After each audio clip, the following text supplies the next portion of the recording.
Hey guys, welcome back to my channel Foolish Beauty. If you're new here, my name is TJ and long time no see to my regular subscribers. I'm so sorry I've been away for a few weeks, but I'm back and filming as per usual, and today I have a review video for you guys. I have a couple of the brand new Linda Hallberg eyeshadow palettes here, and I'm so excited to be reviewing these babies for you. Realistically, this is more of a tutorial video where I'll show you guys in detail how I achieve this beautiful smoky eye right here. I tried using as many eyeshadows within these palettes as possible, as well as working with different techniques and eyeshadow brushes. So hopefully I will have put these eyeshadows to work and you guys can definitely see how these eyeshadows perform on my eyes. Now, if you're unfamiliar with Linda Hallberg and Linda Hallberg Cosmetics, she is basically a very well-known makeup artist on Instagram. Her style is so up my street. It's super grungy, absolutely stunning, artistic, editorial looks. I absolutely adore her work. So of course when Linda came out with her own cosmetics line, I was starting to try them, but because it is based, I think, in Sweden, I've just not had the chance to try them, to be honest. But now all of her products are actually available from Beauty Bay, which is where I actually ordered these babies from. I'm just so very excited to be trying more and more products from this brand new kind of indie company. Another reason I'm super keen to try this brand is the fact that everything is vegan as well, which is so important for me personally because my eyes are extremely sensitive to the ingredient carmine, which is made of bugs. Ew. But actually carmine is an extremely common ingredient in almost all makeup items unless otherwise stated vegan, which surprisingly not many people know about, but because I'm allergic to them, I am always on the lookout for extremely pigmented and amazing red eyeshadows, because carmine is what makes red eyeshadows really pop. So of course I was extremely eager to try these palettes, both of which contain a red-ish colour. So starting with the Infinity Deep palette, which launched recently, and this palette is meant to be for your eyes, your body, your face, so you can put it anywhere. It's an all-purpose, all-over kind of palette. She did have a lighter version, which I didn't purchase because I am a sucker for smoky eyes, for darker shades. This palette really spoke to me because it has a lot of basic shades. You have this shade here called Light Year, which is super good for blending as well as just really kind of diffuse the edges of your shadows. And then this shade Mars is a really beautiful red. I will say upon using, it's not the most pigmented red, but it's really easy to build up, which is, I suppose, the way I prefer to use a deeper shade. I'd much prefer to build up the pigmentation rather than having to blend for ages after applying it. And then there are these two kind of shimmery shades along here, which I suppose could be used as highlight, but I only use them for the inner corner highlight. I don't think they're very blinding. They are of a medium strength, I would say, when it comes to the kind of blinding factor. The black shade here is actually really pigmented. I haven't had a chance to use it in huge amount, but from swatch, it swatched really well. I would say the shade selection within this palette is very well thought out, so it can really be a very good accompanying palette for very many shades that within my collection, especially those pop of colour ones. Now this palette retails for £36, I believe, in the UK. Do you absolutely need this palette? Probably not if you have a countless amount of matte eyeshadow palettes, but is this a really great quality palette? I believe so. Every single shade was so easy to use and blend. There was next to none fallout. It was just such an ease and pleasure to use. So I would say it's definitely worth the money. And if you haven't got anything that has all of these beautiful kind of basic warm shades, then it's definitely worth getting. Now onto the star of the show, which is the one palette that I was beyond excited about, which is Metallic Mystery number 2. This is such a beautiful, stunning palette. I have to admit, I didn't get hold of the first palette. So when this palette came out, I literally jumped out of my seat because these shades are my absolute favorite shades in the world. I have now come to the conclusion that dual toned shades are my jam. I love dual toned shades, purple, reds, green, blue, you name it. Those are my shades. There are lots of dual toned shades in here. All of these shades are shimmers, so there is no matte in this palette. The pigmentation is really great, but where they really shine is where you wet these shadows. When they are used wet, I saw a significant improvement when it comes to pigmentation as well as reflection within the shimmery particles. That is not to say these shadows don't look great when used dry. They just have much more of a satin finish as opposed to metallic shimmer when they're used dry. So you definitely have some choices there when it comes to the strengths of these shadows. Now there is one point I really want to touch upon when it comes to this eyeshadow palette. That is the price. This does retail for £50. I believe it retails for $59. So it is quite a steep price tag, but when you break down the actual cost of each shadow, you do get 2.5 grams each of the eyeshadows. That is quite a lot of product you're getting. Compare to something, say, like the Pat McGrath huge palettes here, which does retail for $125, which is about £100 plus VAT on top.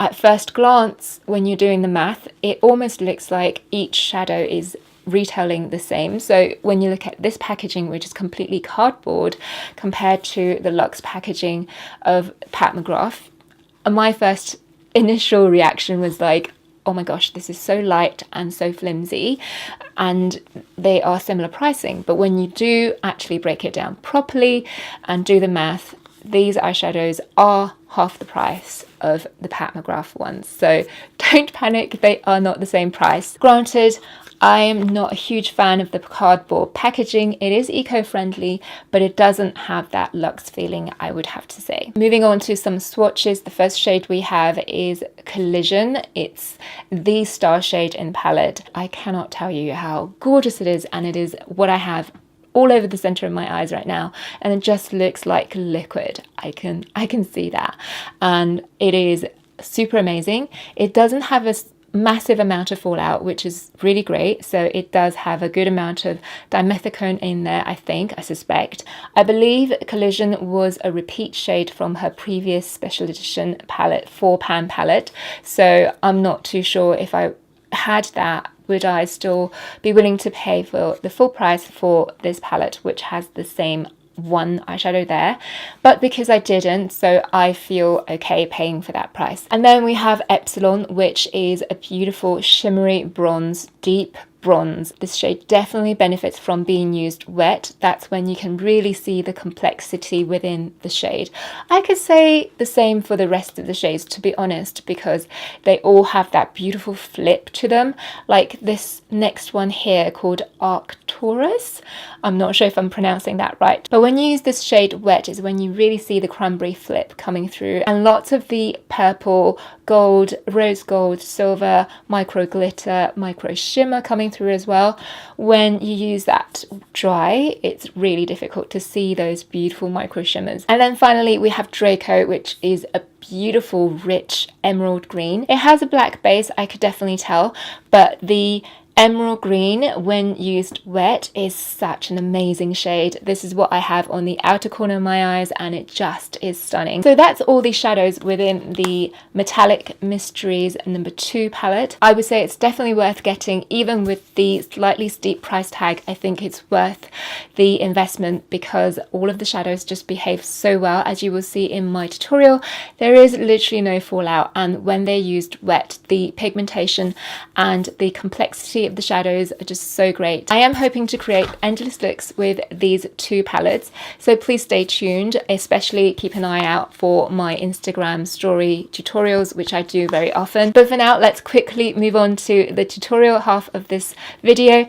Hopefully you guys will enjoy it. To prep my lid, I am using my favorite NARS smudge proof eyeshadow primer.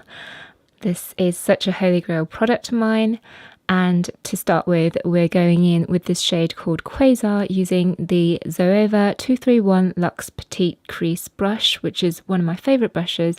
And I'm just laying down this shade on my crease, rather in my socket, I should say, in a backwards and forwards motion, creating this little crescent shape. And then going into the blending shade Light Year using the same brush, I'm just going to buff this shade out and creating a soft kind of socket right here. I love a buffed out socket look, so this is perfect.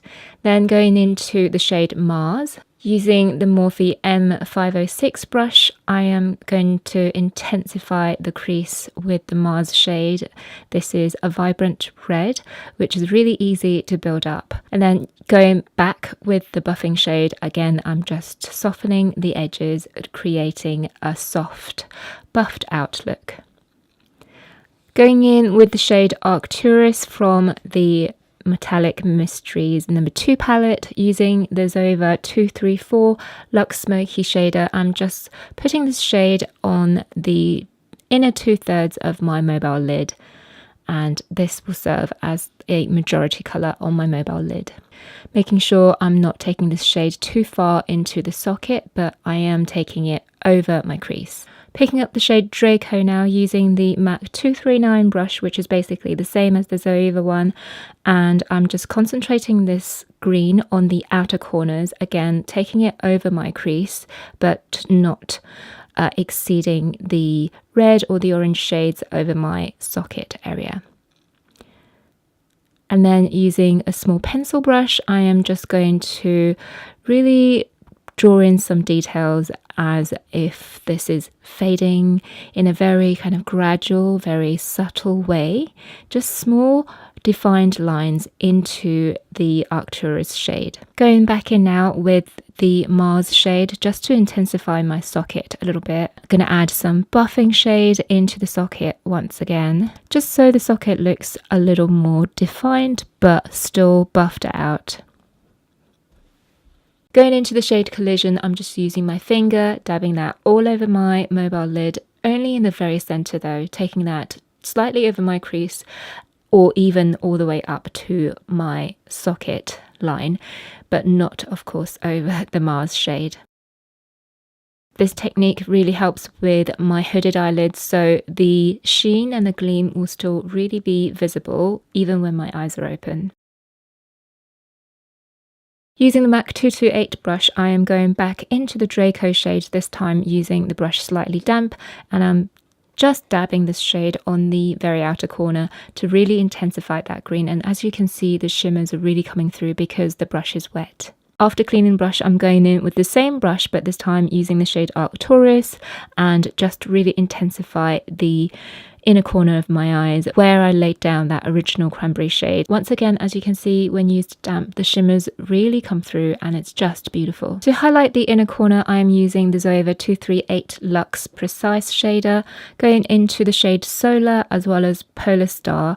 Back in the Infinity Deep palette, I'm just going to highlight the inner corners, and then going back into the Metallic Mystery number 2 palette using the same brush, I am just using a little bit of Collision, tiny little bit, to emphasize the very outer corner, I should say inner corner of the eye. And then using a mixture of Quasar and Solar, I'm just doing a little bit of gradient into the main shades onto my lid. Now lining my eyes with just a little bit of pencil black liner. Using a flat shader brush, I've just really smudged this out a little bit. I love a smoked out, smudged out liner here. You will rarely see me use a very precise liquid liner because it just suits my eye shape much better. Cleaning it up with some cotton buds to make a very precise shape. Onto the lower lash line, I'm using the same black liner and just smudging that out. Once again, going back into the shade Quasar, I'm just going to lay that down as a basic shade, really buffing it out, the lower lash line. Going back in with a flat kabuki brush, I'm just going to diffuse all of that for a little bit, and then using a Morphe M149 brush, I'm just going into the shade Draco to really start to echo what I did on my top lid. Using the Zoeva 240 Petite Pencil Brush, I'm just going to define the beginning of the lower lash line with the shade Arcturus. Again, cleaning it up with cotton buds, and then going into the bronzy shade in the metallic palette, I'm going to lay that down under all of those shades and just really deepen the lower lash line. Again, buffing it out slightly. It's all about the softness and kind of blended out look for me. Using a cranberry gel liner, this one I'm using here is from Clio. It is called Bloody Devil, and I'm just laying it down to really deepen and add interest to the lower lash line. Again, I'm just smoothing it out with the pencil brush. Going back into Draco, this time I'm using it wet, just to intensify the outer lower lash line again. And last but not least, I'm adding just a tiny little bit of collision in the very center of my lower lash line, cleaning that up once again with some cotton buds. A couple of strips of very natural looking lashes later, this look is complete. I absolutely love it. I hope you guys like it as well. It is a super simple but very effective look, and it just complements my light brown eyes so well. So that, my friends, wraps up the review and tutorial for these two palettes, brand new from Linda Hallberg Cosmetics. I hope you really enjoyed it and found the review as well as tutorial helpful. Thank you so much for sticking with me. If you're still watching, please subscribe to my channel. I would absolutely love that, and give this video a thumbs up if you want to see more videos like this. Please don't forget to find me on all of the social medias under the name Mthrshp Beauty, and leave me a comment down below to let me know whether you got hold of these palettes yet, or you've used any products from Linda Hallberg. I definitely want to hear from you. Thank you so much for watching again, my friends. Take care, and I shall see you in my next video. Bye!